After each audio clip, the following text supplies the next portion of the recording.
Hi, I'm Nancy Smith with the South Carolina State Fair in Columbia, South Carolina.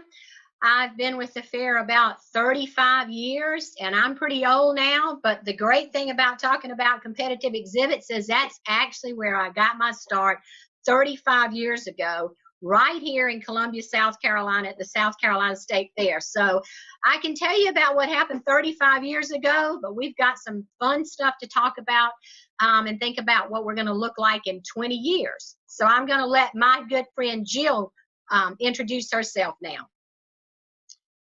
Hello, I'm Jill from Wisconsin State Fair. We're real happy. We just wrapped up the fair yesterday and on Wisconsin. Let's get this started now. Okay, so do any of you folks recognize any of these things in here? Would you think that maybe these things that you know as rosettes and ribbons and things like that, could you believe that maybe in 20 years they may be a thing of the past? So Jill, let's talk a little bit about how competitive exhibits might look in 20 years. I was thinking competitive exhibits, who even knows if that's going to be the title for that area then? Yeah, what is competitive exhibits? I'm excited to know what's going on in 20 years, let alone just tomorrow. Wow, and talk about premium books. Talk about something that might be a thing of the past, premium books, and mailing those things. I don't think that's a chance. So what do you think that's going to look like in 20 years? What are premium books? We don't even use them now, do we? Or we use the same one from 20 years ago. I'm sure they'll change, and I can't wait to see it. So what's our entry process going to look like in 20 years? Do you think folks will be scanning entries when they come into the fair? They'll probably be sitting on their couch doing it on their phone, don't you think? That'd be the way I'd like to do it. Sounds interesting to me. So what kind of new classes will you have for competitive exhibits, and how will they be displayed?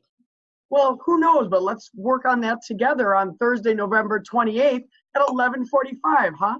Wow, that sounds good, but I've got one little interesting tidbit here. How many of you out there in Fairland know what this is? What is that? What do you got there? Speaking of change, that's a sewing machine cover. That was from quite a few years ago, so that just tells you how things have changed. So we need to talk about all kinds of things like judging. Will our judging be virtual judging? Demonstrations? Are we going to have them when we have people working? Or who knows, will we have robots by then? Huh, who knows, but let's find out when we get together on, what is it, Tuesday, November 28th at 11:45 a.m.?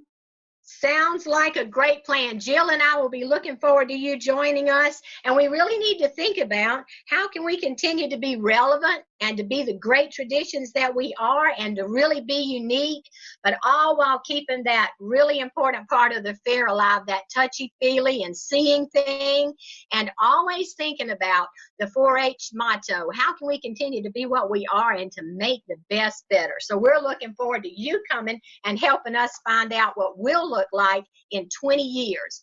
We'll see you there. Thanks, and on Wisconsin.